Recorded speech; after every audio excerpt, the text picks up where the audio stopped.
Justin Michael and Charles Grant, the first front row of the season, and the Max V CNC Home Designs Truck Series is underway in 2024.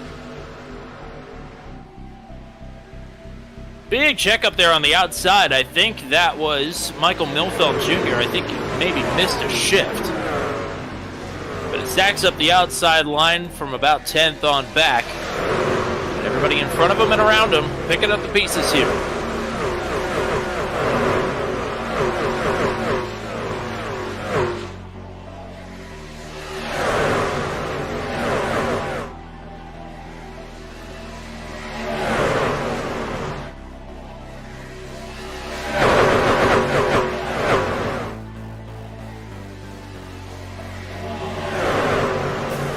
Drivers, I think, picked up some damage there on that opening skirmish, and I think Bill Paradise is going to come down pit road. There's Justin Michael. Here's the race leader, Grant. Oh, wow. Wow. Turheimer nearly went wrong for him, but he was able to corral it, accomplish the lap led, and now looking to a... Whoa! Oh, that was almost huge. And Howell, Slagle, and Montebault back to being 3 to 4 tenths of a... Oh boy, that was Rodolasso that just got shoved out of line by his teammate Mitten. Oh, rainwater around! Oh my gosh, how is he still going? I have no idea, but he is going to lose the pack big time here. He'll get shuffled back with Hal, Slagle, and Montebault here. 2 to go. 5 miles potentially from the checkers here and going flag to flag. What a race it's been and what a finish it's shaping up to be. Only a half a lap more, and it will be official. Michael gets good shots down the backstretch. Oh, a bit of discombobulation on the bottom. Hamby not able to pick up to Widener. When will Michael make the jump to the bottom?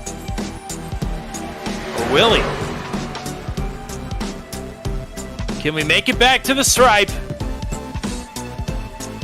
It's going to go flag to flag, green to checkers, 2.5 miles to see if we can bring it home clean.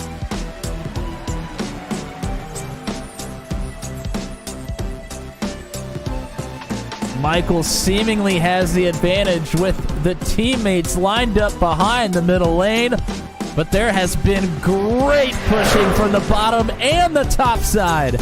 Hamby unrelenting. He is pushing the 95 very, very hard down the backstretch.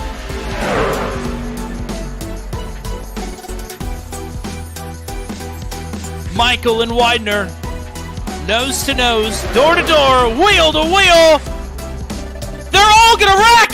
Everybody's around. Who's going to cross the stripe? I think maybe Heath Smith. Heath Smith! Heath Smith! Unbelievable! Heath Smith was over the Daytona logo when he crossed the line. Heath Smith is going to win the season opener. Heath Smith dirt tracks it across the line to take the season opener at Daytona right into Justin Michael, and everybody scrambles to try and find some room, and guess what? Nobody finds it. Heath Smith is in about 8th place when all of this occurs, but everybody is either sideways or spinning down into the inside wall. Smith just fishtails the absolute least, nearly gets taken out by Rodolasso, but ends up coming home with the victory, literally across the Daytona logo. I mean, that is unbelievable. A blind knight that uses echolocation, viewing the dark, treacherous world through sound.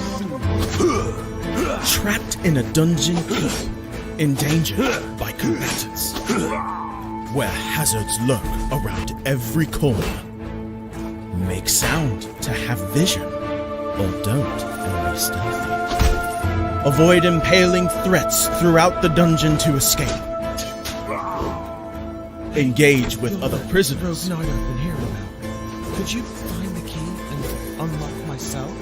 Free them to fight back with more allies. Let's take this guy. The dungeon labyrinth has many paths and even more traps.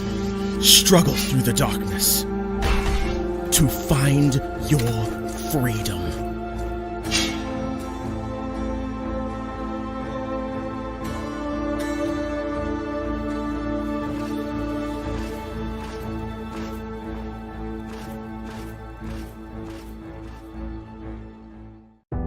An empty plastic bottle would give you 50 cents. A soda can, 60 cents. A used food container, 80. Wondering why I know this? Because that's my job. I am a trash picker at my school. Harry, the trash prince is on a roll today. And how is your trashy affair with Bella coming? She lets you kiss her with that stink? Their words don't bother me. They don't know why I do what I do. And my secret. I edge close to my class when I hear Bella and her friend talking. You can't be serious, Bella. You want me to break up with him for you? I would do it myself if his poverty didn't give me the creeps. You are unbelievable. I come face to face with Bella's friend. She knew I heard the conversation and couldn't meet my eyes. She hands me the new phone I bought for Bella and walks away. I saved for months to buy her this phone. I walk down the empty corridor with a heavy heart, pick the phone out of the box, slip my SIM in, and switch it on. When... Harry Parker, you have passed the poverty test? You are now the heir to Parker family's billions worth of assets?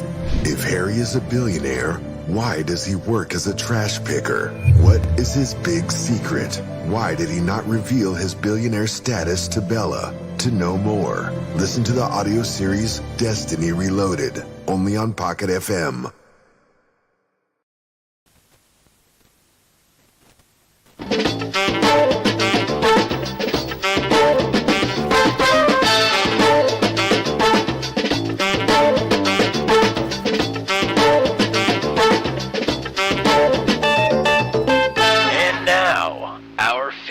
Presentation.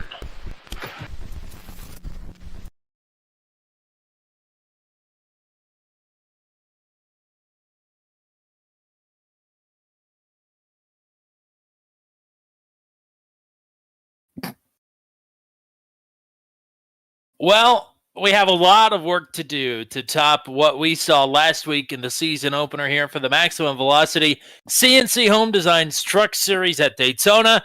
But this might be the place to do it right here. They call it Hot Atlanta for a reason. Tonight, the track surface is hot. The racing is going to be even hotter. Round number 2 of the 2024 season is afoot, and it's here at the 2008 version of Atlanta Motor Speedway. 27 drivers will take to the track in hopes of taking the second checkered flag of the season. Hello again, everybody. It's Tommy Cook hanging out with you here on Turn 200. The GOAT, the one and only Mr. Hot Atlanta himself, Matt Williamson, is alongside partner. Ripping hot track surface here on a track surface that already does not like to be adhesed to, I guess. It does not play very nicely, but that's what we love about it. Yeah, honestly, this Atlanta track would fit right in if it were in Wisconsin because it's a cheese grater for sure. So, yeah, these drivers, a much different test than what we're going to see in the real-life Cup Series. That's what this schedule is supposed to be mirroring, but the folks in the sim said, nah, we don't really want to do 2 super speedway races in a row. Let's go head-to-head to the old version of Atlanta, and I can't blame them because it's a pretty special place and puts on some really great racing, and it's a tough challenge, but it's a welcome challenge. If only we could switch to the 2008 version of Atlanta for the real-life NASCAR race weekend this weekend. Wouldn't that be nice? Not that there's anything wrong with the new Atlanta, but, you know, we'll see it later in the season. For realsies this time in Max V competition. So last week was one of the wildest finishes we've ever seen here on the channel. No hyperbole, just pure insanity.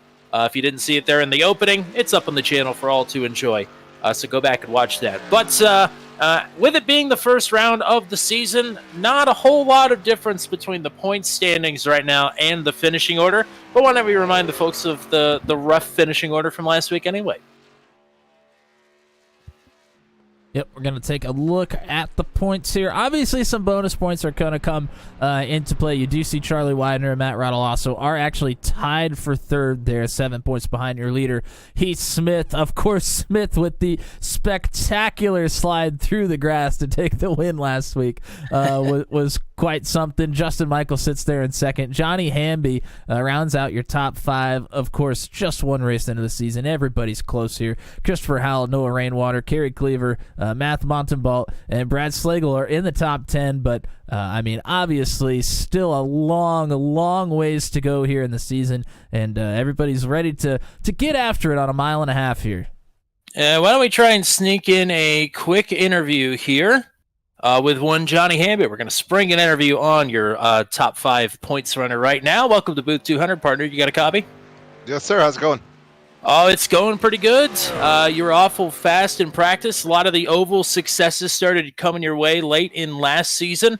How are we feeling tonight about a trip to Old Atlanta? I'm scared to death of my right front tire. This place is going to eat it alive, man. The long run is going to be huge. Maybe saving a little bit early, trying to see if you can pick up a little bit on the back end. Fuel mileage may become a factor, but more than likely, depending on the yellows, I'm thinking we're going to see 3 stops if it goes green. But the main thing, like I said, is to just watch that front right, man. It's just shredding it. But I'm looking forward to it. You were awfully fast in practice. You're sort of sliding down the qualifying chart here, but does that maybe help the cause a bit to take it easy as this run goes along? Yeah, I couldn't hold it wide open. First lap's a little loose. Second lap, I was looking to just gun it, and I just could not hold it quite that much. But it's like, what, a tenth of a second between me and second. But, so it's super tight either way. That's all it was me burping the throttle in 1 and 2. It's just screwed the lap. So, but it'll be a fun race for sure. I can get a lot of good experience here. I haven't run this track much. Well, best of luck to you, partner. Hopefully we're talking to you again at the end of the night. But here's to hoping for a good follow-up after Daytona last week. Yeah, appreciate it. Y'all have a good time. We're at Hotlanta, baby. It is always a good time. Hello to Goodleaf Archives hanging out with us, and ahoy hoy to you back as well, in the wise words of C. Montgomery Burns, I do believe, is the one who said that. It's about time to get racing here tonight at Atlanta Motor Speedway, the 2008 version. And shout-outs to Will Kirk from Michelle Kirk. Happy to see Michelle back in the chat hanging out with us tonight. And great to see Justin Michael back on the pole. 2 front row starts this season for Justin Michael. He'll line up alongside another Michael Milfeld Jr., starting in second. Christopher Howell, P6 finished last week. He'll line up in third. Wally Terheimer, great qualifying effort for him on the outside of row number 2. Rob Haynes was the fastest in practice. He starts P5 on the starting grid. Riley Tilton going to roll off from 6th.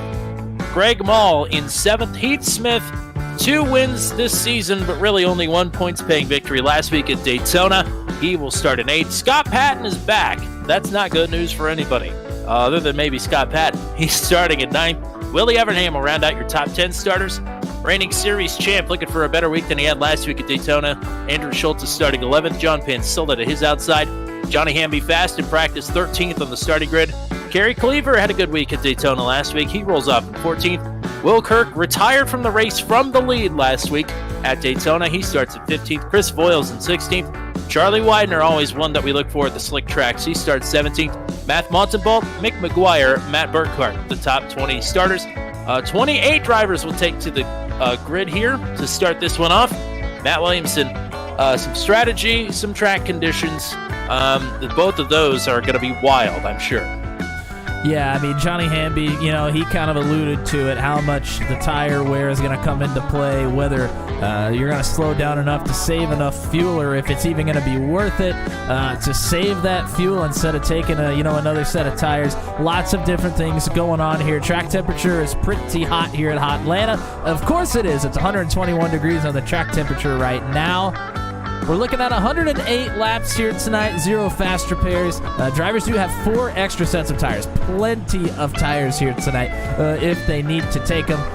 The fuel capacity is at 70%. Should be around 30 laps, but if they want to stretch it out and start running really slow there towards the end of the run because of the tire save, they could stretch it a little bit longer possibly. So lots of things to try and pay attention to tonight. We'll see if we hit them on the head or not.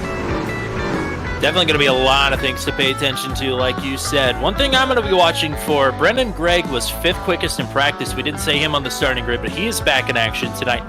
He is the first driver on the grid to not post a qualifying time, so he will line up at 25th. So maybe watch for the 18 to make some moves here early, or have the long run pace that he had in his limited appearances last season with Max V. Justin Michael, I think, is tired of finishing second. He will start in first here today. Hopes to bring it home P1 at the end of the race. But a lot of hungry contenders here looking to take round number 2. You got to survive it first.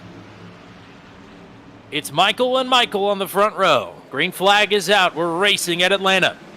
Oh, stack up. Further back in the field. The one that's Terheimer in the wall. One is around in the back. I think we're still green here. Matt Maltenbaltz and Chris Voiles both went spinning there on the front stretch. And a few drivers got a piece of it. Matt Burkhart, Chris Voiles both have meatball flags. Their races might be over just as quick as they started. Wow, that's not good for anybody. And the back half of the field got really stacked up because of everything. So definitely already at a disadvantage. Not even to the start-finish line, really, of one this more in the race. wall. That's John Pansilla. He just rode the wall all the way in the back half of the quad over there into turn number 1. Pull it back down off the wall. Meanwhile, Michael Milfelt from the outside pole took the top spot from Justin Michael, who is content just to ride for now. Here's Rob Haynes making a move on the outside to get around the 87.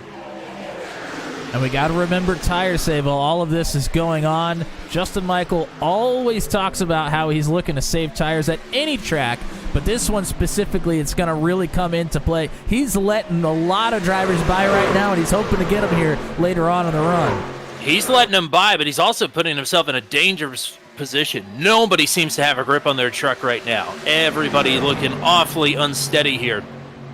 And it's like a pack of wolves behind him right now, almost 3 and 4 wide at one point, trying to sneak their way around him.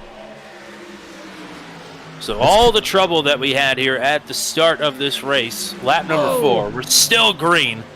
Still a lot to sort through, though, as Michael fighting hard on the outside to try and hold on to third.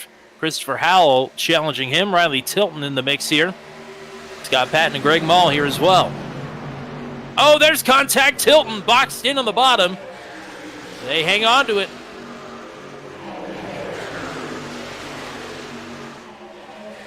Whew. This has been it's been pretty spectacular already here tonight. It's been a long time since we've been to the 2008 version of Atlanta, and it's a welcome sight, but a little bit more crazy than I remember, I guess. Michael again under fire from Howell here. Meanwhile, the top 2 are not checking out. It's still Michael Milfelt with the lead over Rob Haynes. They are almost nose to tail, the third, and this whole gaggle not too far behind. And that's Scott Patton in the 46, maybe a little bit of a different paint than folks are used to seeing him in. I know it took me by surprise there for a moment as well. He's looking 3 wide in the middle. That's above Tilton, underneath of Michael, getting a little bit of help from Greg Mall. Yeah, Justin Michael might have been a bit surprised to see that paint scheme underneath him there. Taking him 3 wide, his teammate, Michael falling back, but again, we think saving tires. And even if we think it or not, I mean, it would seem to me that he is going to benefit here, taking it a bit easy at this part of the run later on. Well, it's interesting, and I think this is kind of what you were alluding to, is that Scott Patton is usually another driver that likes to save tires aggressively at the beginning of runs, but he's blown his way by up into 4th place, so not wasting any time right now. He didn't have great track position at the beginning of the race, so thought maybe he needed to burn some tire up to try and get some of that track position back. And he has done that in the past when things look to be stacked against him from the start. He's been known to get his elbows out early and go. As Riley Tilton rode the wall there, Patton had to roll out of it to not get in the wall. Oh, Tilton again in the wall. That was pretty significant contact there into turn 3. So that's Andrew Schulte underneath, looking to make his way forward, up 5 positions right now. Whoa, and an aggressive clear. Tilton's going to try to go for a crossover. Schulte running the top side like Kyle Larson. Oh, and contact between the two. Tilton's going to get set down to the inside. Hard contact with the wall.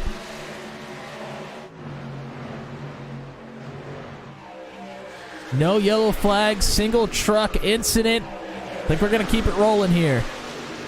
Yes, we are.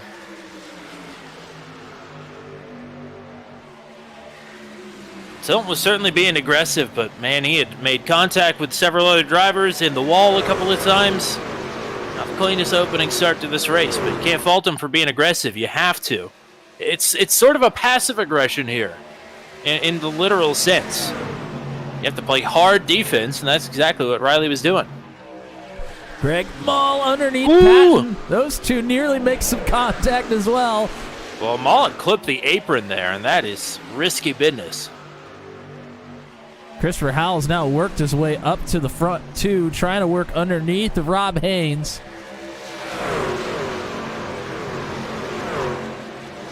Howell made a few starts last season. Had a pretty good run going at Dover.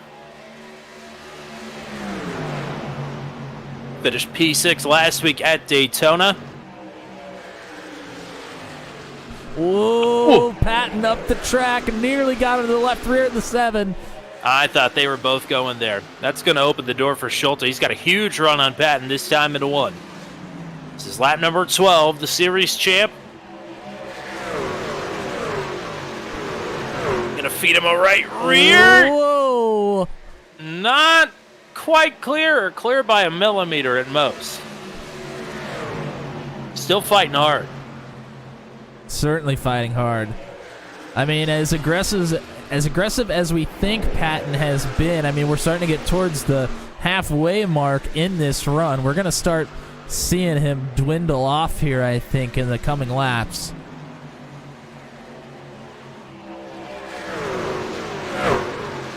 You're right, Schulte on the Larson line. I wouldn't even dream of touching that line here. Craziness. There goes Howell through to second. Yep.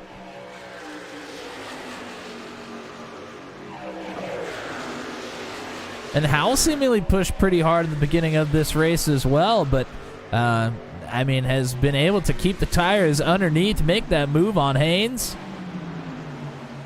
More side-by-side battling here farther back in the pack. Charlie Widener in front of Hamby and Kirk.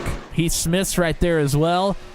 Looks like Kirk is going backwards right now on the bottom. Oh, and maybe some net code contact with Evernham. I think Evernham tipped or clipped the wall there right where the safety barrier starts in turn number 4. Sort of shot him down a little bit. We saw Evernham with a great practice race at Chicagoland, so probably hoping to have another good run here tonight at a somewhat similar track. Oh, Charlie Widener at the front of this line just clipped the wall out of turn number 2. He's the biggest mover of the race thus far, but he's about to lose 1 spot, maybe 2, to Johnny Hamby underneath. Heath Smith gets by, so move Heath up into 8th.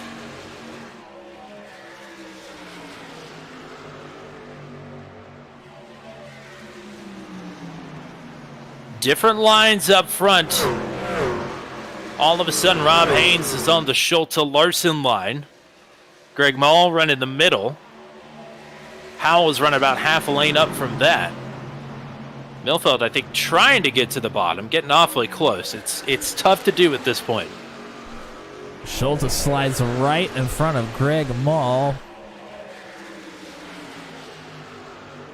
I'll tell you this much. Greg was battling a lot with Justin Michael in practice, and there wasn't a corner that went by that those two weren't hitting each other in the doors on very much on purpose.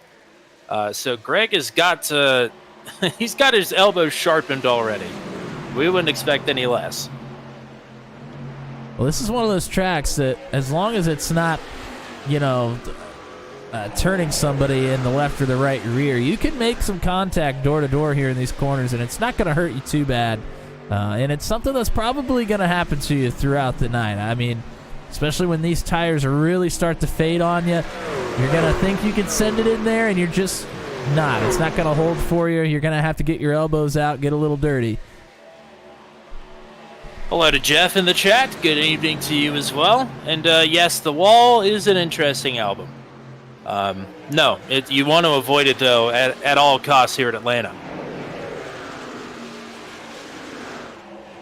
Some shade coming over the track, and the track temperature is 119 right now. That seems to be very high.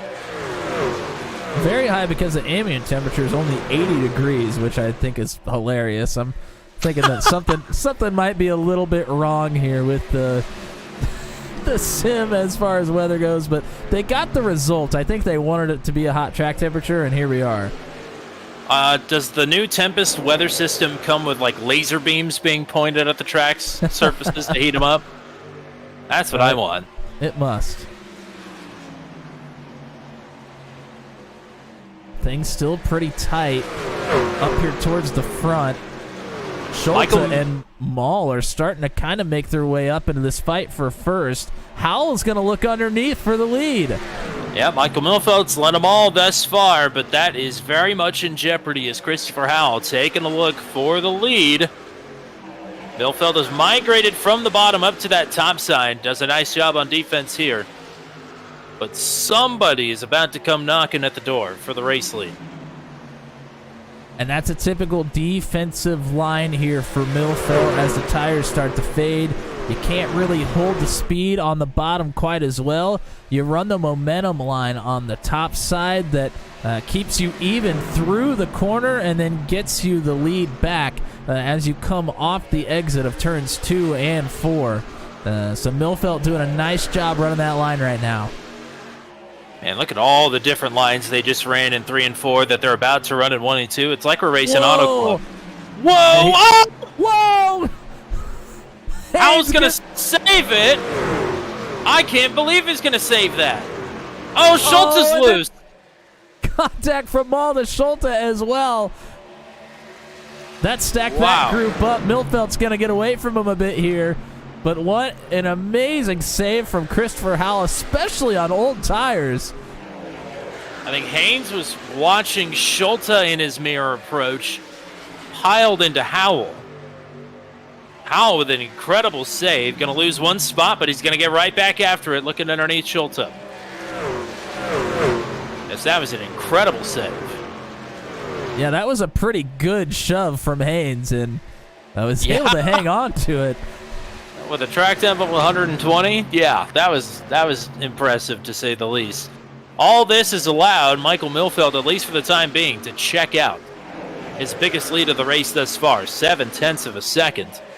But Andrew Schulte getting bigger and bigger in the mirror, and Milfeld's going to have to think outside the bun to stop what's about to happen. Thank you. That's why you're the GOAT. Okay. Let's not go crazy here. Shelly Mall's hanging out in the chat with us. Greg has been one character to watch here in this race. Up in the wall. I think that was Howell. Yeah, Howell slow on that top side. Didn't catch it live, but certainly got up in there. Haynes is already by. Now Scott Patton looking underneath as well. So Howell's had these big slides. He made that big push to the front to open this race up. It's lap 25. Do you think about bailing early here and getting 4 fresh Dr. Feelgoods on the truck?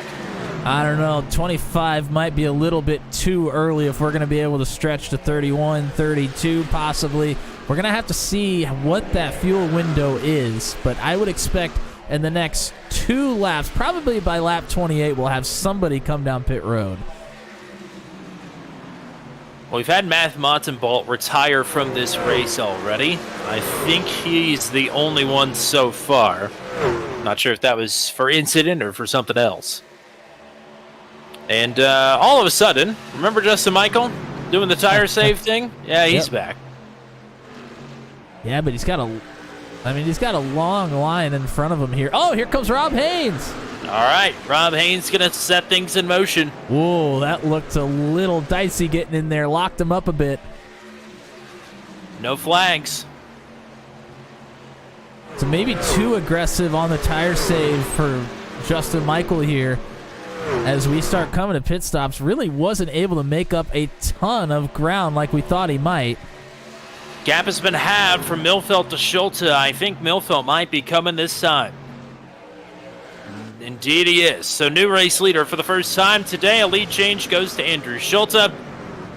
Milfelt, pretty aggressive there on entry. Heath Smith, Johnny Hamby, Willie Evernham. Evernham into the grass on entry. Not sure if we'll have a black flag or not. We'll have to see. Does not show one as of yet. That doesn't mean one won't pop up. John Pansilla, Kerry Cleaver also in this time. All right, so a little bit earlier than we expected. We thought they'd be able to make it to lap 30. A lot of folks coming down on lap 27, 28. I'm assuming we're going to see some more here. Maybe not.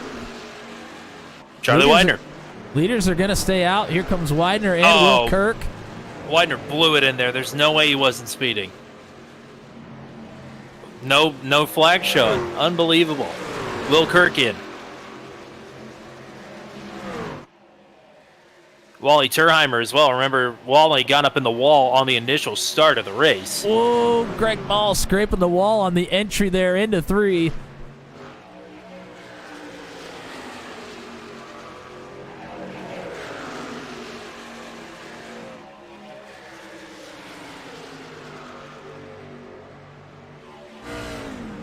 Rob Haynes on fresh tires just threw up the purple lap.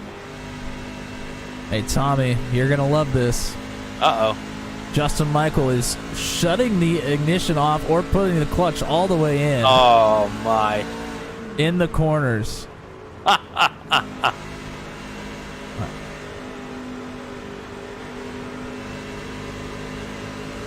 There goes Haynes on fresh rubber, blasting through the field. Flip the grass there as well.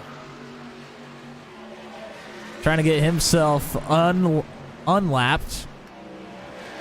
Unlapped, right. Is that right? That sounded like a weird term to use. No, that's the correct term, I think. Unlap himself. Schultz going to show him a little bit of a... block. It's hard to tell when people are slowing down when the other people have fresh tires on. They're just absolutely sailing through. Well, Tommy, to me, Justin Michael putting that clutch in, almost to the very middle of the turn, and turns 1 and 2, and then into 3 and 4. He has that clutch pushed in and releasing it right in the middle of the corner. So on maximum fuel save right now, trying to make it on 2 stops rather than 3. Interesting to point out as well, Michael Milfelt came in, or was about 0.8 of a second ahead of Rob Haynes when he decided to pit. Rob Haynes, by pitting a lap earlier, jumped him by a second and a half. Milfelt clocked the purple lap last time around, though, so that gap is starting to come back down.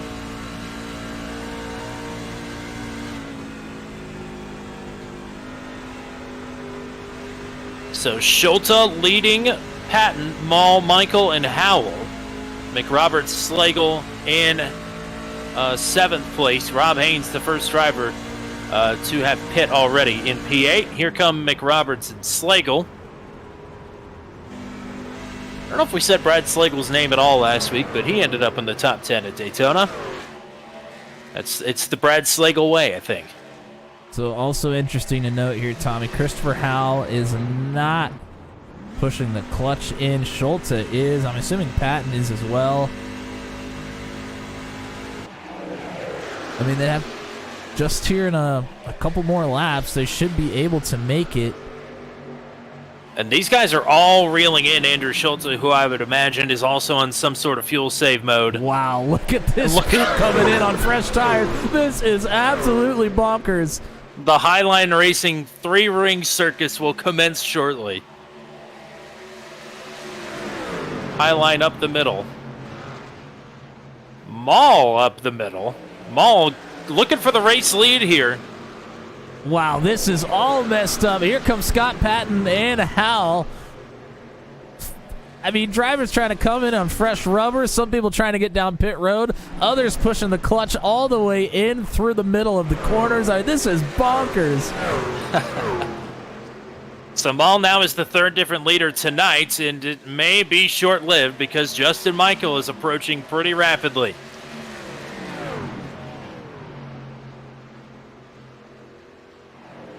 Now, they should be good to make it now. Lap 36. This should be your number.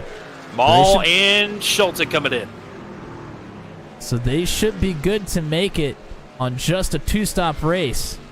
If this thing goes green all the way, Michael's going to give it another one just to make sure he has some insurance. Have not seen any black flags under this pit cycle. Maul and Schulte could pick one up on exit, and 2 opportunities for Justin Michael here to change that statistic. Will Michael pit this time? He will not. That's incredible. He must have been doing this the whole time, but we just didn't know it. Well, I mean, we've seen him drop back before to save tire, have the long run pace. We didn't know the fuel was going to be such a concern here. I just assumed that they wouldn't be able to stretch it this far. Like, I thought they'd be able to stretch it to maybe 33, 34. I didn't realize he was going to be able to make it to lap 38 or 39. Michael pitting this time. That's just insanity. I mean, we're only 12 to 15 laps away from Rob Haynes having to come down pit road again.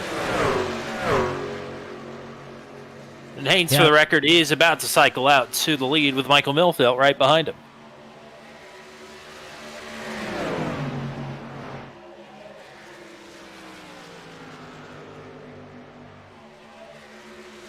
And Haynes, obviously the first one down pit road on lap 26. Milfelt came in right after him.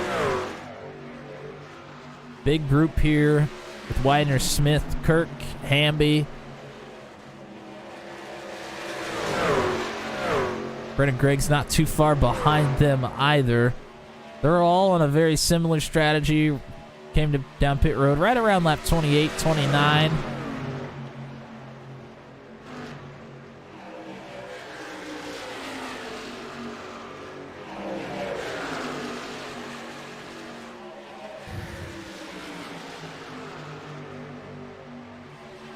Michael Milfelt sizing up Rob Haynes for the race lead. Gonna make a move here into 3.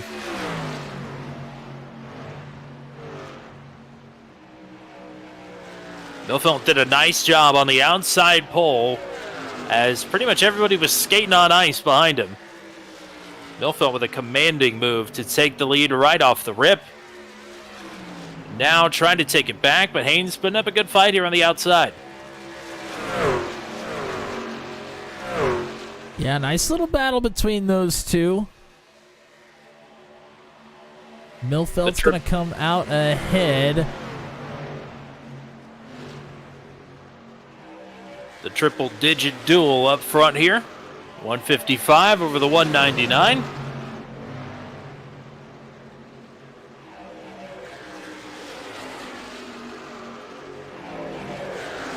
Further back here, Brendan Gregg. Freshest tires of these 4 drivers. Just got around Heath Smith.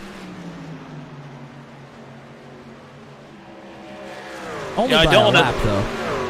I don't want to say I called it, but I also did call Jan van Leer's win earlier this week at Martinsville in the Venom Truck Series. So on a bit of a roll right now. That's all I'm going to say. I mean, I think it was a great pick, but for a different reason than I thought it would be. Oh, Jan or Brennan? I guess both. Jan's strategy was certainly not what I thought it would be, but it worked out. No, definitely not. But I did say, watch for Brennan Gregg, starting all the way back in 25th to pick his way up through the field. And Brennan Gregg from 25th up to 6th, albeit with some work left to do on offense and defense. But doing a nice job. That's the 0-1 of Pansula coming through. He's a few laps down at this point.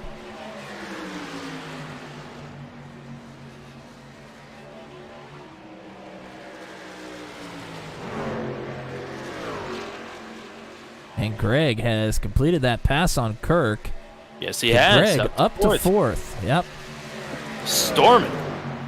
Still very curious to see how these groups are going to come together when the folks that are on the fuel save strategy come together with the folks on the go all out strategy. Rob Haynes had pulled up to Michael Milfeld again to challenge for the race lead, but some drivers on newer tires working their way through. That's Bill Paradise, who had a quick end to his race last week at Daytona. Greg Mall's been on the move, back here just inside the top 10. Past Christopher Howell a couple laps ago, has now gotten through on Andrew Schulte as well. Mall is the first. Go ahead. Yeah, he's the first of the drivers that was on maximum fuel save. Came down to pit on lap 36, which should make him good to the end on a two-stop strategy, but it's going to be right on the button. Schulte not too far behind him, but Justin Michael is some 6 seconds or so behind this duo just by staying out 2 laps longer. But it's also 2 laps fresher tires.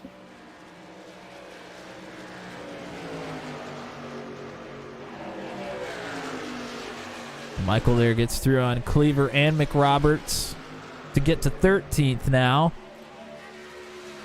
Cleaver had a bit of a moment there out of turn number 2. I'm sure it might have raised an eyebrow with Justin Michael there.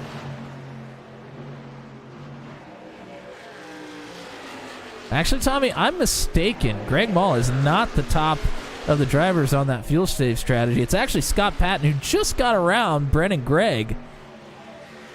Yeah. I guess you're right. But let's Patton up to P4. I mean, he is well ahead of the folks that are on the same strategy as him. So maybe pushing a little bit harder here in the beginning of the run again. We saw him do something very similar on the opening stretch as well. So many strategies, so many micro strategies.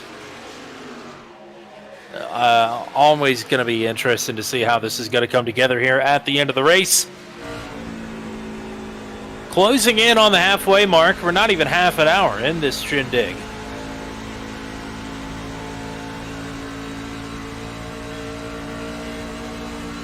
Greg Mall pulling up to Johnny Hamby. He's going to look underneath. This is to try and take 6th away, and we'll do it with ease. And Mall has been on the move on the fresh tires compared to those few that he's jocking around in the last few laps. Speaking of on the move, yeah, Scott Patton. He's closed in on Charlie Widener in a hurry. Now looks underneath.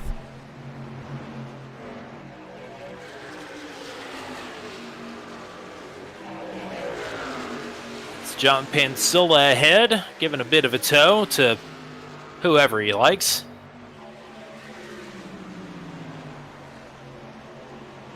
But it feels all but inevitable. Scott Patton going to complete the pass. So put Patton onto the podium.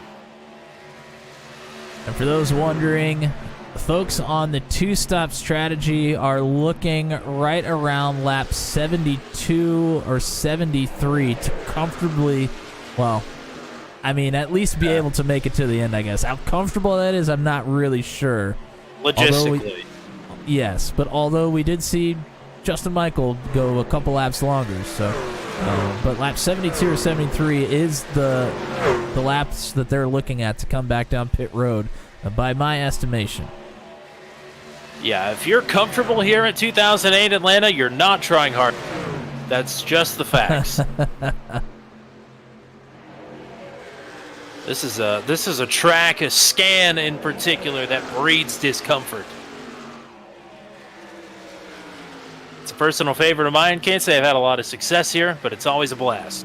And it looks like these drivers are having a blast as well. Lots of passing through the field, especially in the top 10 here, battling away hard.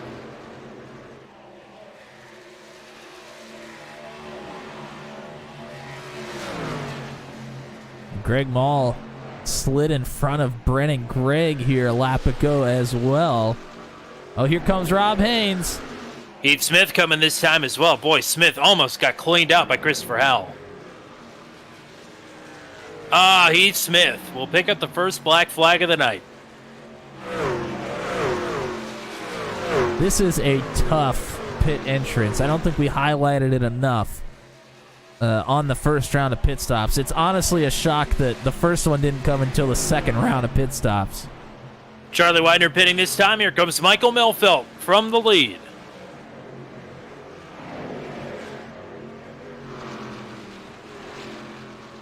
Johnny Hamby in as well. Man, that is a bummer for Heath Smith, though. Quietly plodding along here inside the top 10.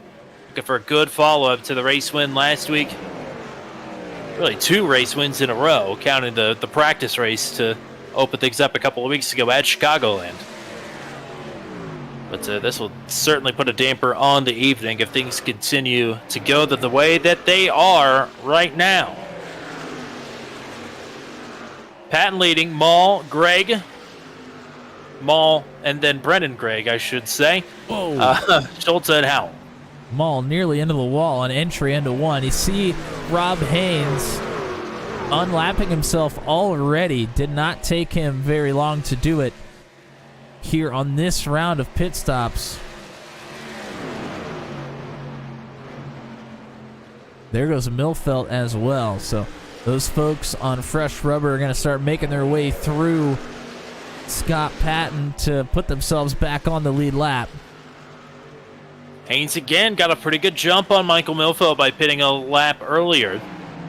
Gap is almost a second this time. It was a little bit larger than it was last time they came out of the pits. So Milfelt was work to do. All Schulte and Gregg all battling with Tilton right here in the middle of the fight. It's going to allow Mall to get a pretty good gap. Gregg still right here with Schulte. Mick McGuire going to give up a spot in the top 10 to hit pit road.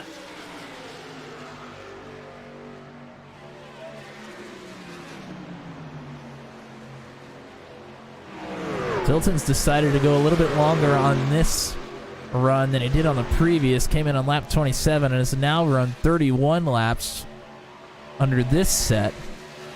I would have liked to have seen what Riley Tilton could have done here at this point in the run. Had awfully good pace to open this race up before the half spin down the backstretch.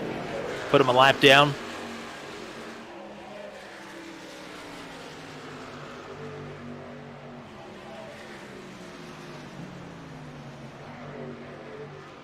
Oh, Wally Terheimer, I think, just knocked down the wall in turn number 1, and unfortunately he has picked up a meatball flag. Justin Michael gets through on Will Kirk. That's to get up to 6th.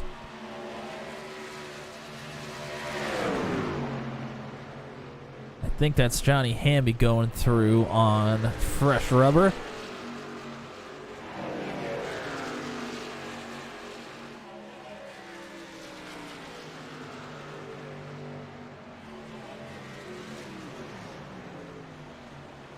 Sounds like Michael is on max fuel save again. I was curious if maybe he went a couple laps longer to make himself be able to really push it here in the last 2 runs, but doesn't seem like that's the case. Maybe going to try to give himself a much shorter last stint than those folks that are on the same strategy as him.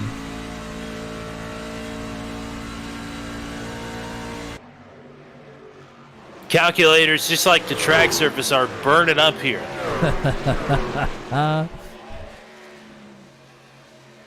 Greg Mall challenging for the lead here maybe before their pit stops. Where's a Texas Instrument when you need one?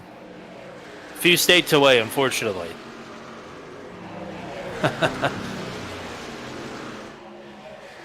Mall going around the outside of Patton. Has it at the line and clears him before they get out of the quad oval.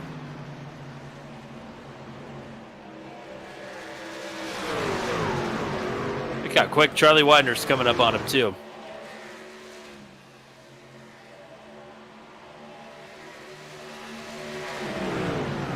Noom.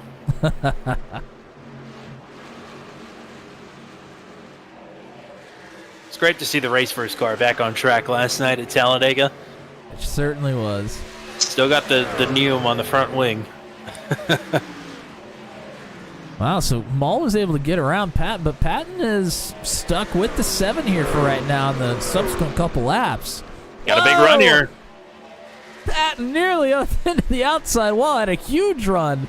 Yeah, Mall did not get through 1 and 2. Very good there. Patton had a huge run, but almost stuffed it into the wall.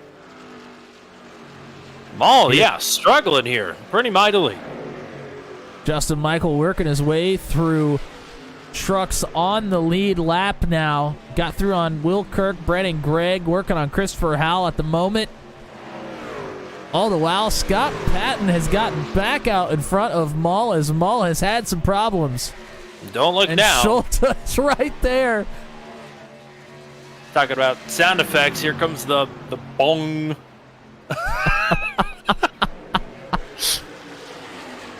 Just under 10 laps now to make it to their fuel number. And they are duking it out for the lead here up front.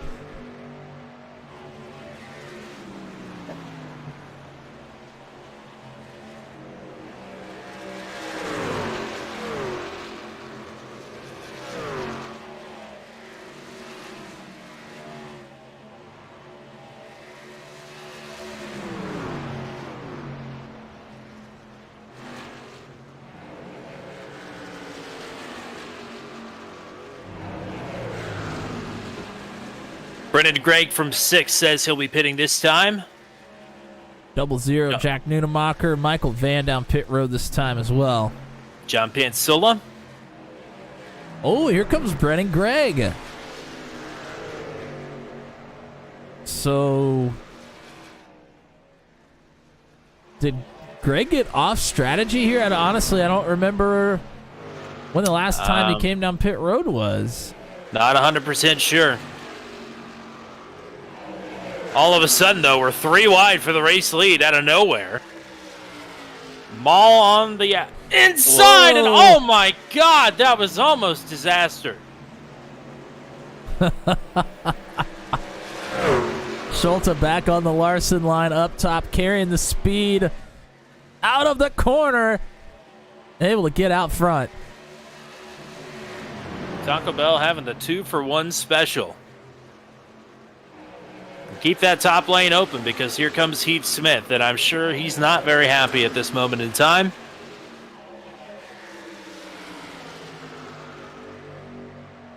Yeah, Smith a couple laps down now. Trying to get himself back to 1 lap down here. Oh, gosh! Oh, wow. Oh, wow. That was,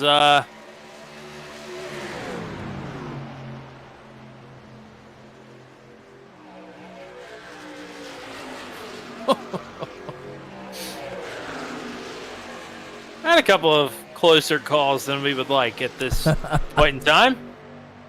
But most of them have been all right. What would a caution do now? Put everybody on the same strategy. Basically, everybody would have to come down pit road. Speaking of which, Brad Slagle coming in from P8. As Michael Milfelt in the battle for what may be the lead, eventually. Milfelt back around Haynes. Took him that long to overcome the one-lap undercut.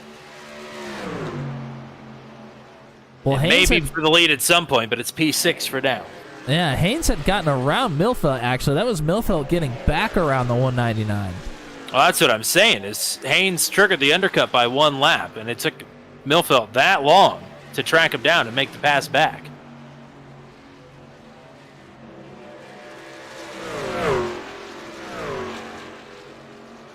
When do we see our leaders? You said lap 72. It's rapidly approaching.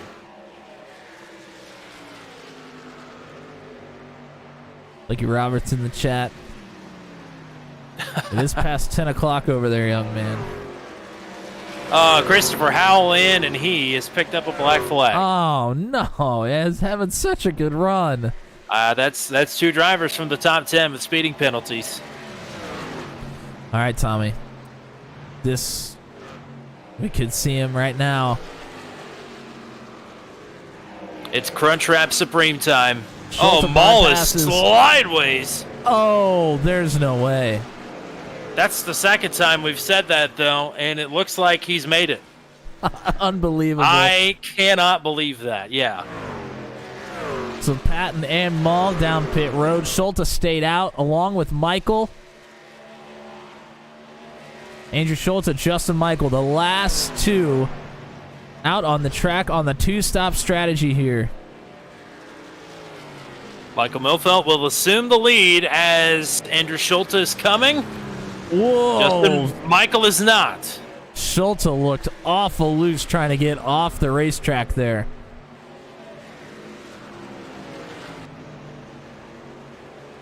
And for those curious, Justin Michael out in the lead. Michael Milfelt 7 seconds behind, along with Rob Haynes in tow.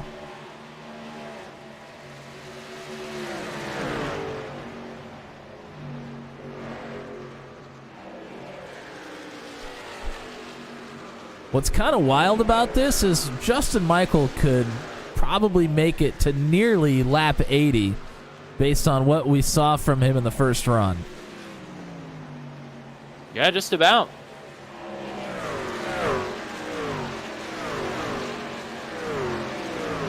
Whether he chooses to do that or not is... Oh! Michael's up in the wall by himself! Yeah. That seemed like he was checking black boxes or something. He's coming down pit road. That's exactly what he was doing. I think he was trying to type that he was pitting in. But he typed TPOIT apostrophe open bracket and hit the wall and hit enter. And I think what he meant to say is, oh crap, I just hit the wall.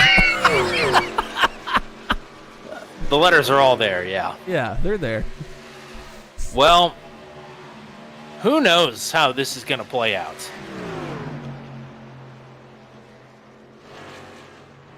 Flinky, mark it out in the chat that McRoberts is by Greg in the running order right now. That is kind of funny, actually.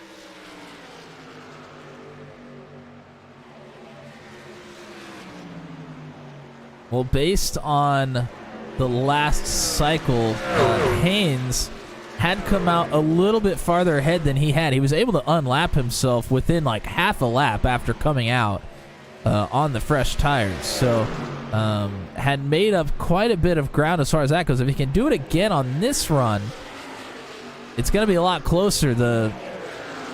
For him to get to the lead was 7 seconds when Michael was still out on the track. Can they close the gap even more? Not only did he have a bigger gap relative to the two stop drivers, but he pulled a bigger gap to Michael Milfelt as well. So if you're Milfelt, obviously ahead of Rob Haynes, going to be difficult to answer, even with as close as Rob is right now. But do you look specifically for the undercut for Rob Haynes and try and match it? Or do you just roll with it? Well, these two drivers probably looking at lap 80, 81, somewhere in there. So they're coming up to their pit stop here very soon as well.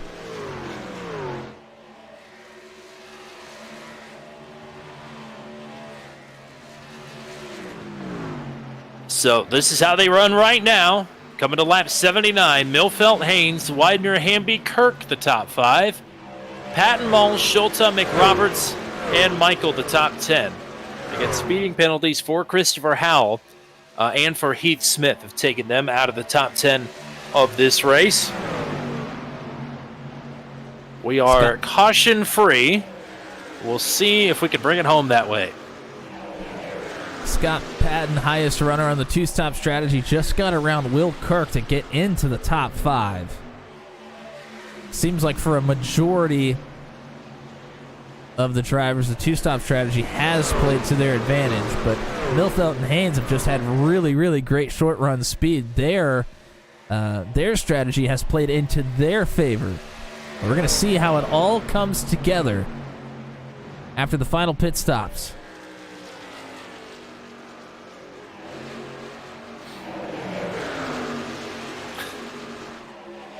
Michael Milfelt pitting this time. So he didn't wait for the 199 to come down pit road. Milfelt down, and he undercuts. Yeah, Haynes stays out this time. Very interesting.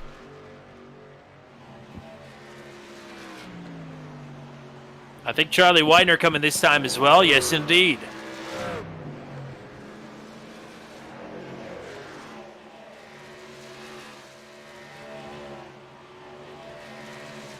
Those look to be the only two for now. And this has all been possible because it's been all green flag laps from the drop, but not without its hiccups for sure. Rob Haynes in from the lead. Willie Evernham to follow. No, certainly not without its hiccups. I feel like most everybody, other than maybe Michael Milfelt, has been in the wall this race. Or halfway spun, or I don't even know what else. Clipping the grass. I just heard somebody else dip into the grass in the tri-oval.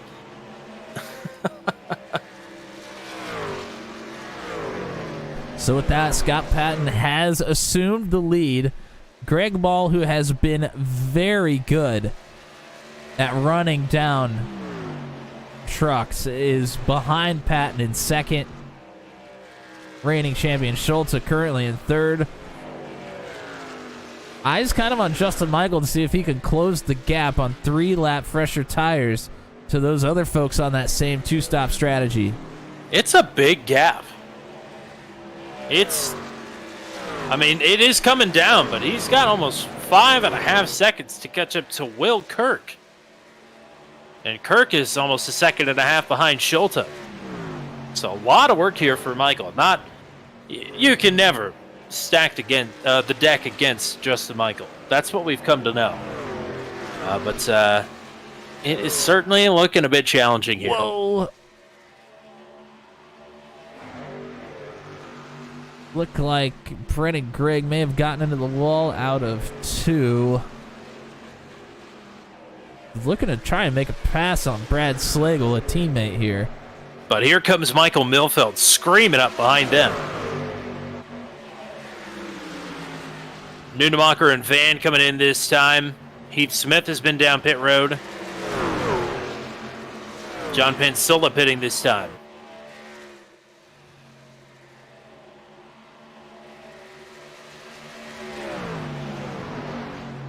Brennan Gregg going to be coming in from spot number 9.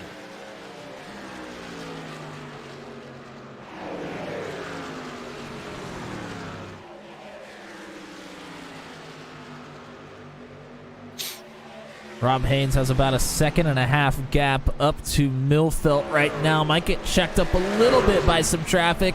That's Howell in front. Gets through on him. Milfelt now the next truck in front of Rob Haynes.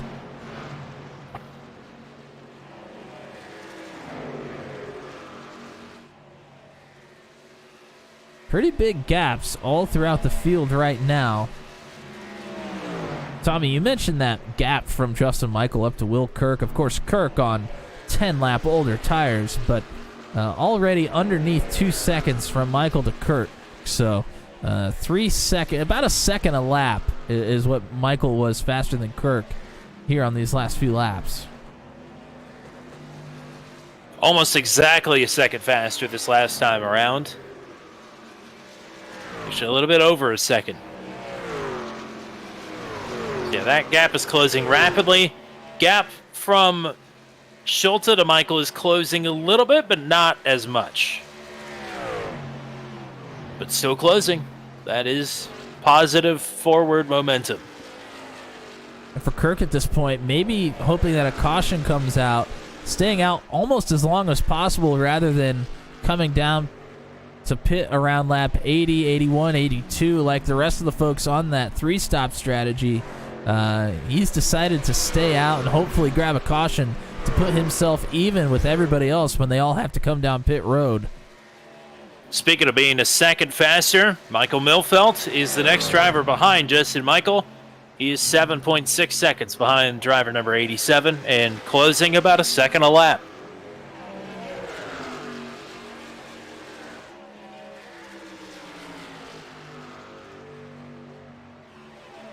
The advance has stalled for Greg Mall up front to Scott Patton. It's about 1.3 seconds. Schulte's advance has also petered out for the time being. What a return this would be for Patton after missing practice race and the first race of the season to come out and get a victory at Atlanta. That would be just unbelievably spectacular. He's got 20 laps to do it. Imagine enjoying a vacation instead of racing at Daytona. Man. Priorities. No, it sounded like he had a great time.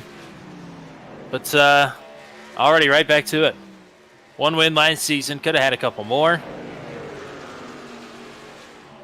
But all of a sudden, as I said, the stall for Mall has... Or the stall.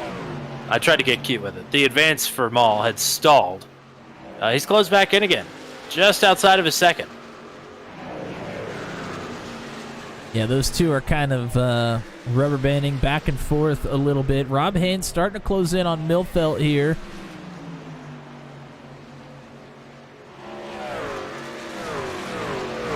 And both of them closing in on the rest of the drivers.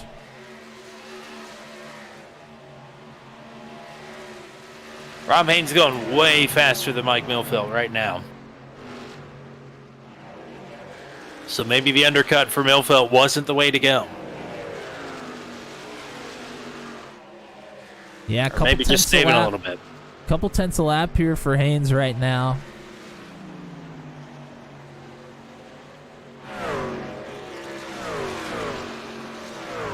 Brad Slagle in from 8th.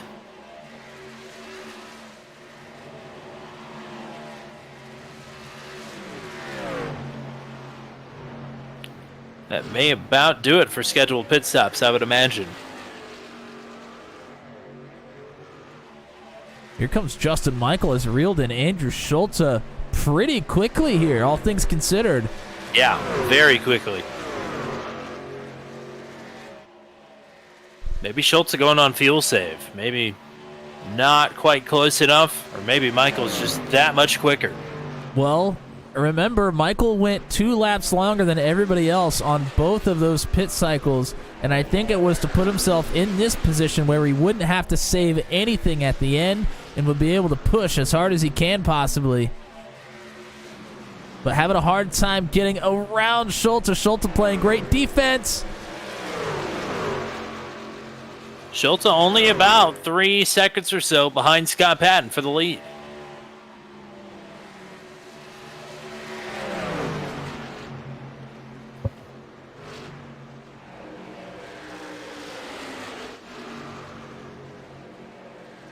There goes Milfelt and Haynes around Kirk, who's still out on the racetrack. Gonna try to keep that thing out there as long as possible.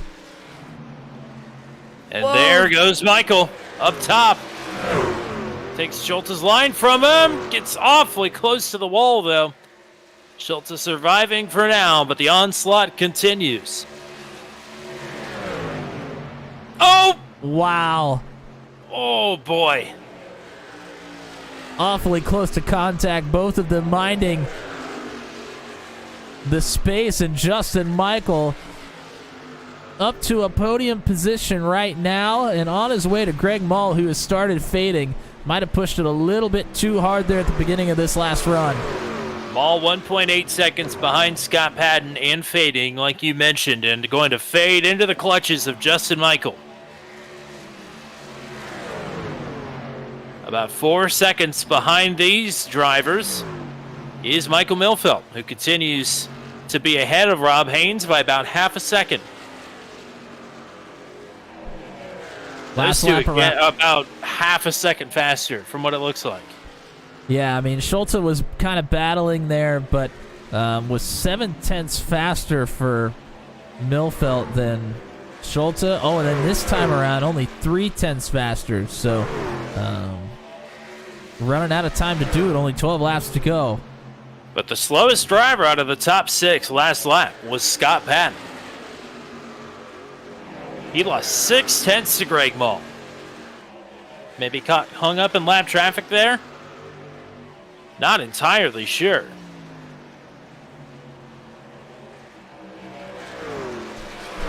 I can tell you one thing, Michael and Schultz are still reeling in Greg Mall. No matter what happened to Patton there up front. Everybody's Patton- starting to come together here. Patton is backing up hard. He's ran 2 33.9s in a row. Meanwhile, everybody else is running 33.4s and 5s. Oh, one truck up in the wall. Not sure who that was. It was up by Schultz. May have been a lap truck. And now here comes Will Kirk. Oh, and he slid it down into pit road. Looks like he avoids any penalties on the way in. The gap is only a second for Patton back to Mall, and it's half a second back to Michael, another half a second back to Schultz, 3.5 seconds back to Michael Milfeld. And lap trucks are littered all about this group of drivers as well. This is shaping up to be a dandy here.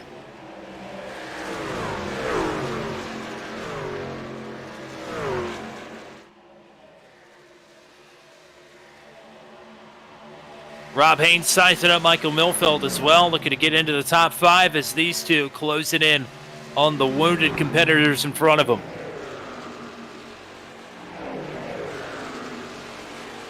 Time is running out. Who has got what it takes? Who has got the tires that it takes?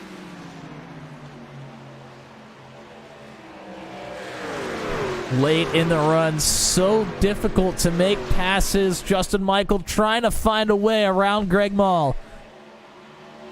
This is for seconds. Mall not going to put up any fight. Michael to second.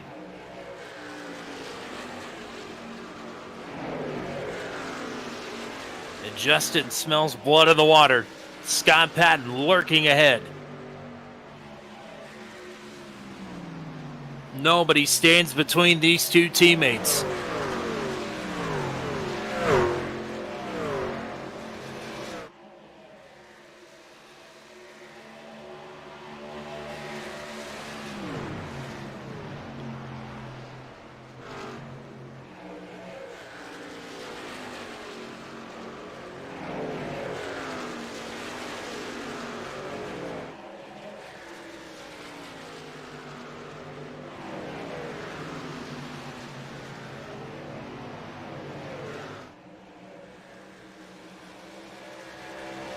Gap stayed just about even there through that last lap, right at 3/4 of a second. Schultz just rocketed around Greg Mall on the outside to move Schultz up to third. Milfeld says he's going to let Rob Haynes by to get into the top 5.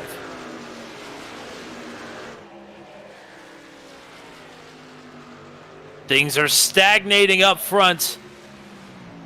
Schultz the fastest to the top 3. With a lot of gap to overcome in just a few short laps. 4.5 trips around Old Atlanta Motor Speedway.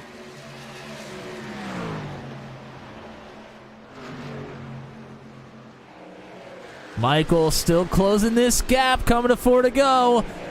Michael pushing hard, flirting with the wall out of 4.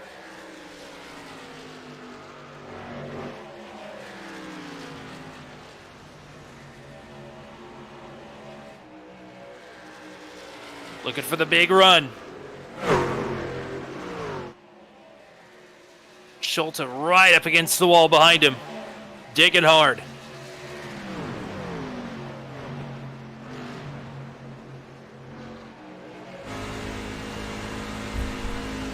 Oh, Michael starting to drift up, get tight out of turn 4. He's losing a little ground.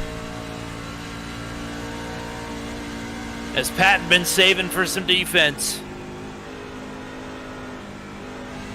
How well do these two know each other's moves?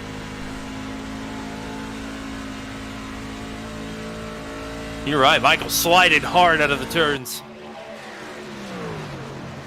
He's not able to get the turn through the corners and get the power down. Andrew Schultz is coming to him. Opportunities drying up for second and third place drivers. 2 laps to go.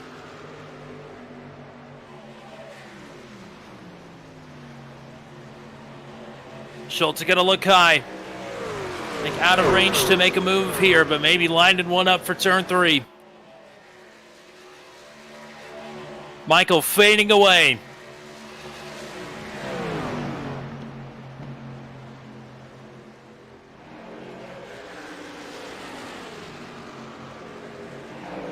A mile and a half to go.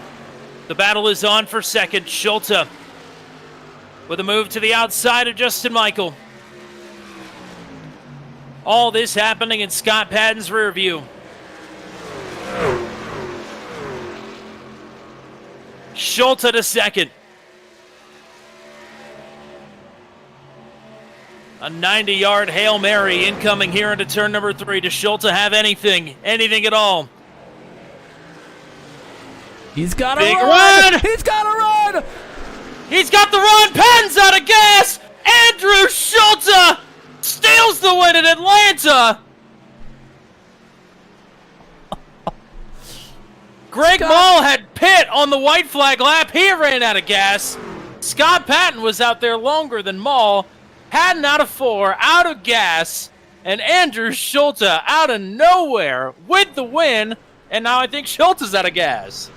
I was going to say Justin Michael pulled down immediately as well. He might be out of gas too.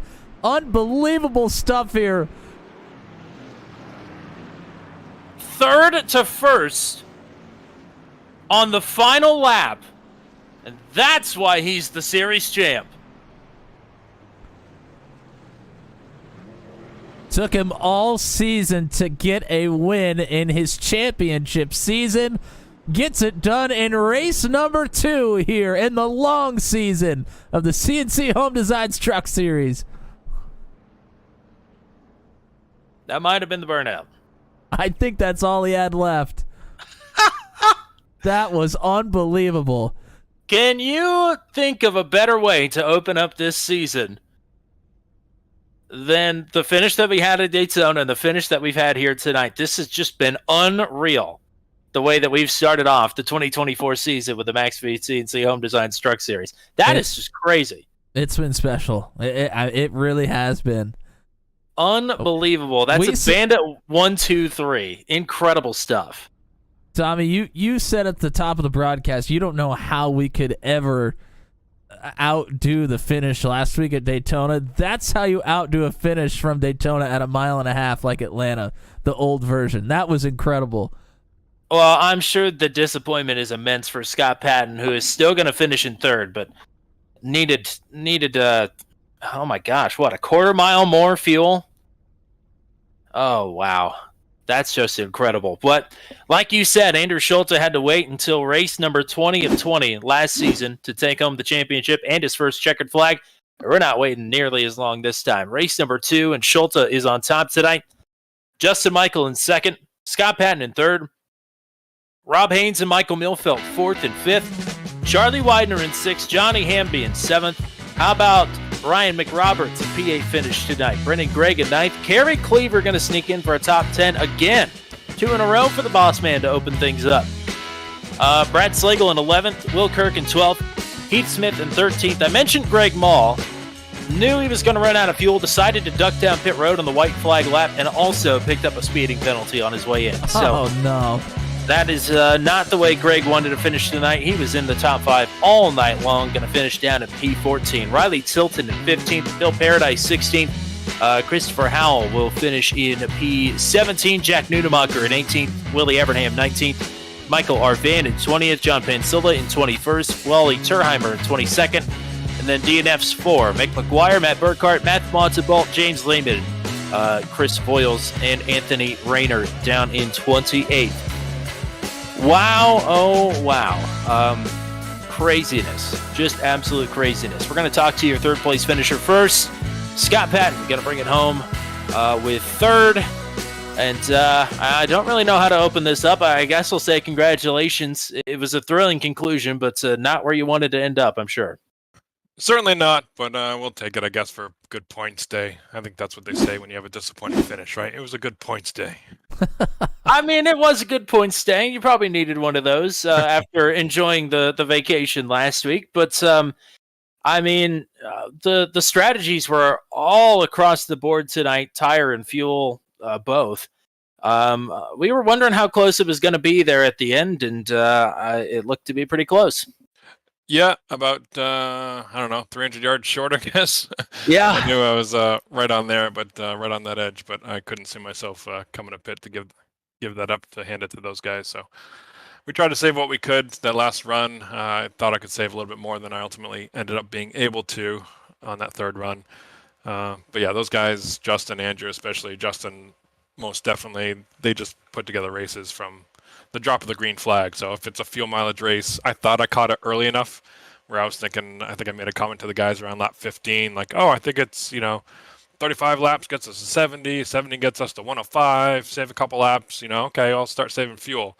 Meanwhile, Justin's been saving fuel probably since the freaking pace lap. So he got the jump on all of us in that regard, and that's what put him up there to be able to not have to lift on that last run. So, but otherwise, top 3, I guess we'll take it.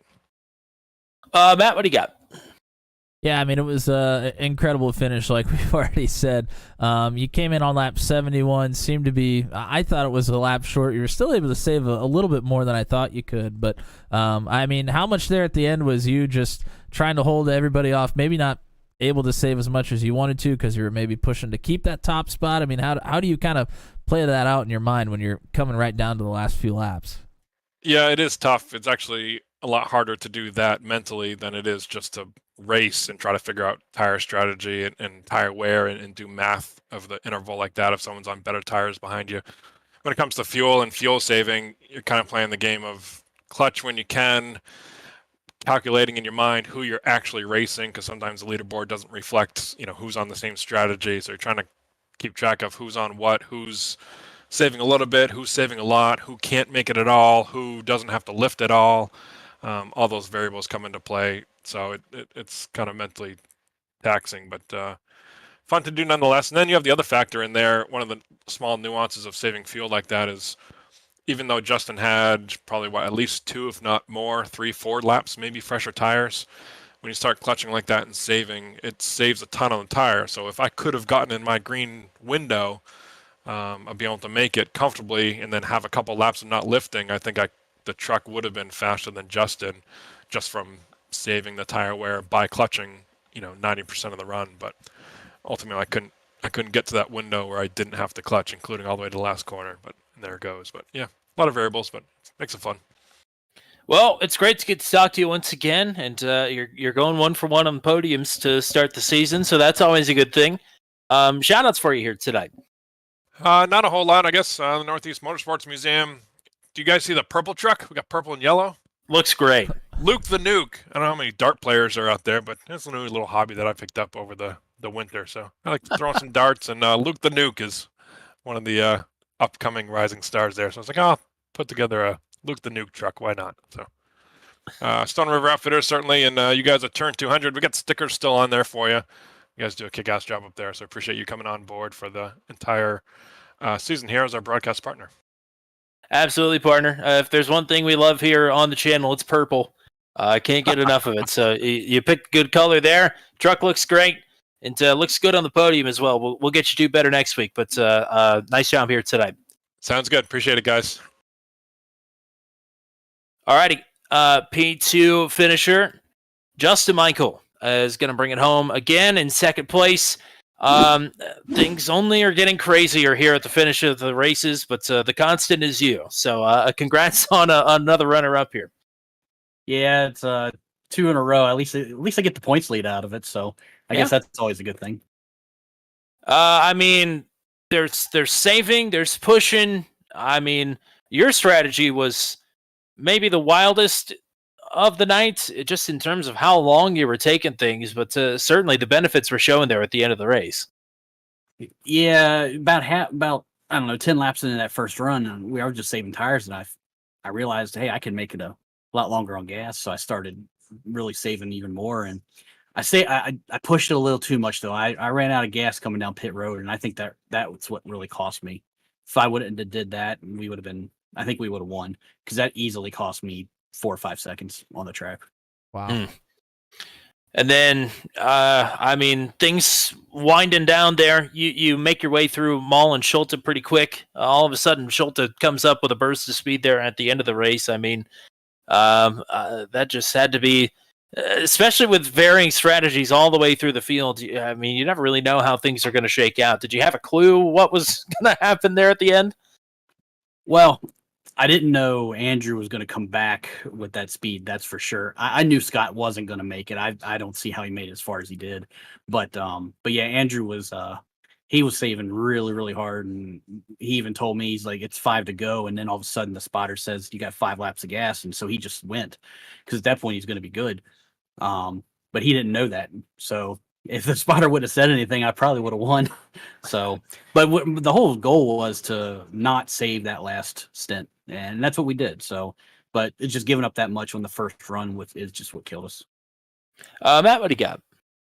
Yeah, I mean, congrats on a great run. It was a great strategy call. Obviously, like you mentioned, the unfortunate running out of fuel there on pit road, but coming down on that last stretch when you know that you're not going to have to lift and save fuel, is it kind of easy to burn up your tires a little faster than you want to there on the final run, because you haven't really been going all out at all throughout the night, and then all of a sudden you're allowed to, and you might burn them up a little bit too quick? Yeah, it definitely was. I had to think back from the last time I ran here and started using the brake into turn 1 and turn 3, and that really helped set the truck, and I think that even gave me more speed. But yeah, I burned up the stuff the last run. Once I got close to Scott picked up the speed, and I had nothing for him at that point. So if he had saved a little bit more, I think he would have won. I don't think Andrew would have got him. Well, we're finding silver linings here. Scott says it's a good points day. You're going to take the points lead. So there's some rays of sunshine here in another P2 finish for you here tonight. So congratulations. Anybody you want to shout out or say hi to? Yeah, just everybody out there watching, and you guys for calling a great race as always. We'll probably go back and watch it. Scott for painting this awesome truck. Definitely appreciate him, and all the guys out at Bandit, and then Carrie over there at CNC Home Designs for sponsoring the whole league. We definitely appreciate him. So thanks, guys. We'll see you in 2 weeks. Bunch of us will actually be in Vegas next week, so we won't be here. Oh, all right. Well, enjoy being out in Vegas, and we'll talk to you again here soon. Thanks, guys. Oh, I tried to move him, and he moved himself. Okay, there we go. Well, I guess it's technically only been one race since Andrew Schulte was in victory lane, but the streak's going to stop there. Andrew Schulte with the wildest final lap maybe in Max V history, 3rd to 1st. What a run. What a win. Congratulations. Welcome back. Appreciate it. I don't know if that was the wildest last lap that we've seen, but it's probably in the top 5, I'd say. Well, it's a strong contender for the top 2 so far this season, and they've both been absolutely just insane. So, yeah, Justin says you can credit the win tonight to your spotter, it sounds like, who told you that you were good on fuel. And, man, those last 5 laps, you pushed like hell. Yeah, after like going into turn 1, I had gotten with 5 laps to go, I'd gotten 5 laps of fuel left going into turn 1. So I was like, I either got enough gas to make it to the end, or I'm gonna run out trying to win from here. So that was that was enough for me to push it, and I think I had like a second or second and a half gap to try and close on Justin, and I saw him slip sliding around, so I figured if I had any bit of a shot that gap had to be closed up regardless of how much fuel I had, and just went for it. And luck fell on our lap as far as Scott running out of fuel, because I don't think we had enough pace going through 3 and 4 to catch him had he had enough fuel. So it was a little bit of luck and a lot of bit of fuel saving that whole race. Matt, what do you got here for the race winner? Yeah, I mean, congrats on an unbelievable run. I think you were maybe the only driver that was able to really conquer the wall, riding up on the wall almost all night. I mean, how crucial was that to you getting this race victory, being able to run down the folks in front of you right there at the end?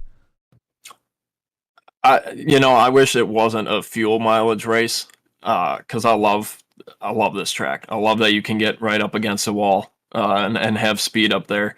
You kind of got to judge it based on how the track temp is, like how slick the track is and how you're wearing your tires out. If you start running the top on fresh tires, you're going to wear out your right front a ton, and it's not going to turn later on the run. But on the flip side of that, if you run the bottom, you're going to start wearing out your right rear trying to get up off the corners.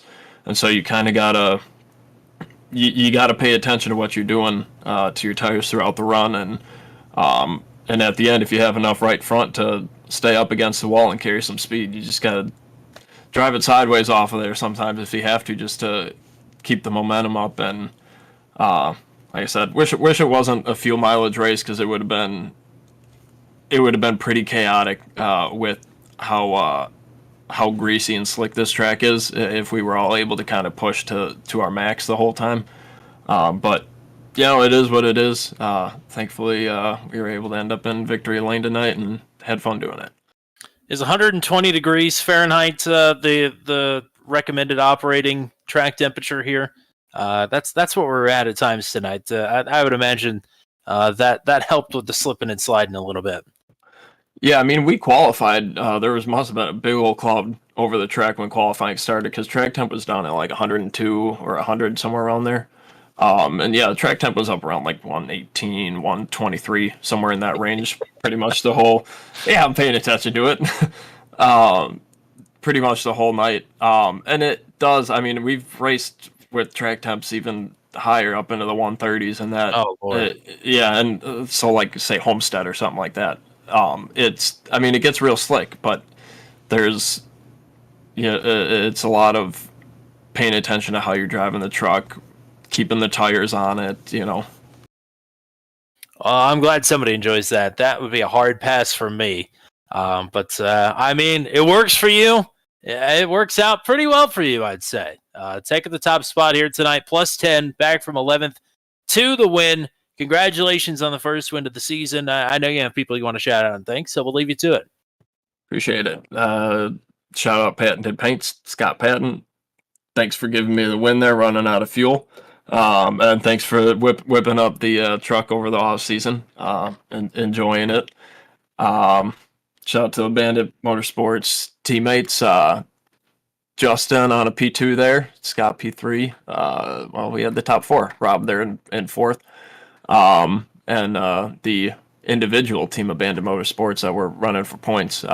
Kerry got a top 10, so that's good to see. And obviously Justin P2, and unfortunate end to the beginning of Chris's race. That first initial start, a whole lot of mayhem happened, I guess. So unfortunate for him. Hopefully he's going to have some better luck here in the next couple weeks.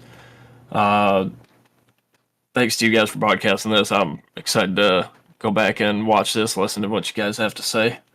And shout out to the wife. Well, there you go. Ended on the high note there. Congrats on the win. First of many, hopefully, for you this season, but got to start with the first one. So congrats. Go party hard. We'll talk to you again here soon. Appreciate it. Got to save best for last. That's right. Oh, I got him off. Okay. Well, That's all right. Wow. I just want to point this out as well. For as wild and absolutely berserk as these two opening races have been, we have not seen a single caution flag. That is remarkable. These drivers are incredible. That's all I can say. These drivers are incredible. They've put on two spectacular shows that we're giving away for free here on Turn 200, by the way. Just want to point that out. They are well worth the price of admission and then some. I mean, these first two races have just been unbelievable. Yeah, I mean, it's unbelievable is about all you can say. I mean, you really can't even explain to somebody how amazing these first couple of races have been. Just spectacular stuff all throughout the field, and a lot more to come here on Thursdays through the season. Hope that the boys have a good time in Las Vegas. Yeah, lots of folks hanging out with us too, so thank you guys. Goodleaf Archives, Jacob Nagy, Michelle Kirk, Flinky Roberts, Lance Ackerson cheering on Wally. Jeff Mathis was here.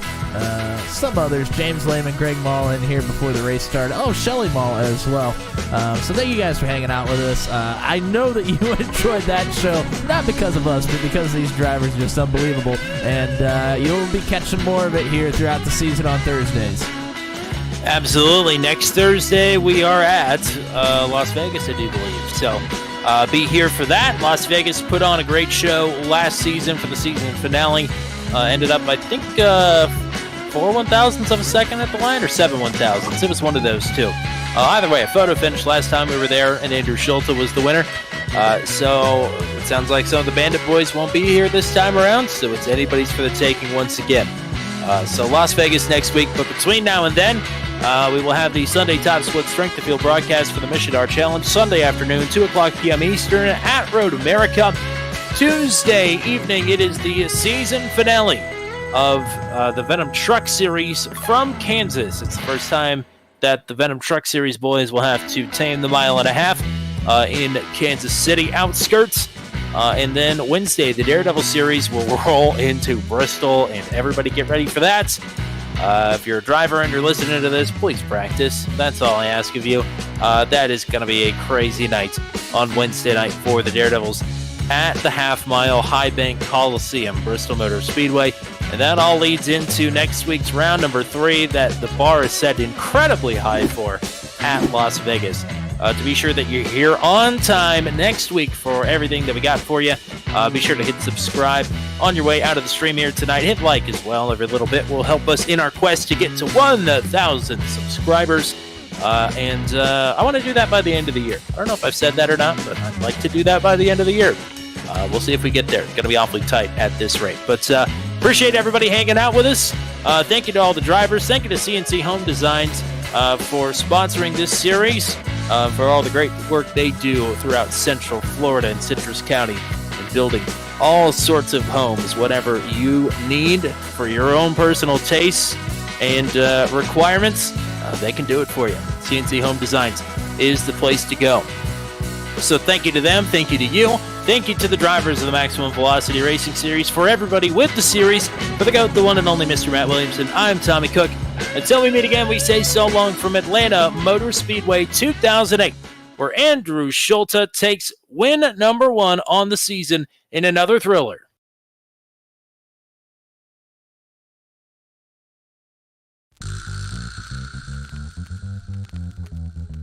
This has been a live broadcast on Turn 200. Be sure to hit subscribe and hit the bell to get notified of when we go live next.